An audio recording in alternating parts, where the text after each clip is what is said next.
Setelah merangkul juara Liga Super untuk ke-12 kalinya, kira-kira apakah sasaran daripada raksasa Malaysia itu untuk musim ini?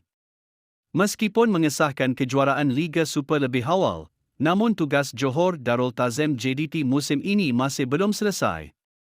Ia kerana skuad Harimau Selatan masih mempunyai 3 lagi kejohanan yang perlu diberi tumpuan termasuk separuh akhir Piala Malaysia, separuh akhir kejuaraan Kelab ASEAN ACC dan suku akhir Liga Juara-Juara Asia Elite Akli. Ketua Jurulatih JDT, Hisko Munoz menegaskan bahawa pasukannya mempunyai sasaran yang besar dalam setiap kejohanan dan ia memerlukan komitmen tinggi daripada semua pemain. Sekarang kami adalah juara Liga Super, tetapi kami masih mempunyai sasaran besar. Kami cuba untuk tidak kehilangan mata dalam Liga. Itu adalah perkara yang penting bagi kami. Kami perlu terus bekerja keras kerana selepas ini kami ada separuh akhir ACC dan kemudian suku akhir Akli. Kami perlu bekerja keras dan terus menekan diri kami kerana apabila perlawanan menuntut tahap seperti ini, kami perlu bersedia. Kami perlu terus fokus, terus mempunyai cita-cita besar dengan karakter dan semangat yang sama, katanya pada sidang media selepas aksi Liga Super menentang DPMM FC, malam semalam.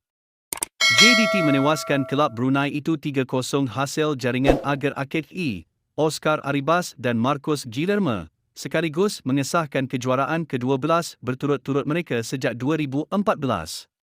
Harimau Selatan mengumpul 57 mata selepas merekodkan semua kemenangan dalam 19 perlawanan Liga setakat ini, 15 mata meninggalkan pencabar terdekat Selangor yang menghuni tangga kedua. Sementara itu, pengendali DPMM, Jamie McAllister mengakui pasukannya terpaksa akur dengan kekuatan yang dimiliki JDT sambil menganggap skuad Harimau Selatan dibarisi pemain berkualiti tinggi. McAllister bagaimanapun enggan mengulas lanjut mengenai mutu pengadilan ketika perlawanan itu termasuk layangan kad merah yang diterima pertahanan DPMM, Muhammad Fairuz Zakaria pada masa kecederaan. Kelihatan Fairuz hanya cuba melindungi dirinya. Saya tidak fikir itu sepatutnya kad merah. Namun, kami perlu kekal tenang dalam situasi seperti itu. Saya tidak mahu bercakap mengenai pengadil, katanya. Akhirnya sekian informasi kami buat, semoga bermanfaat. Jangan lupa subscribe.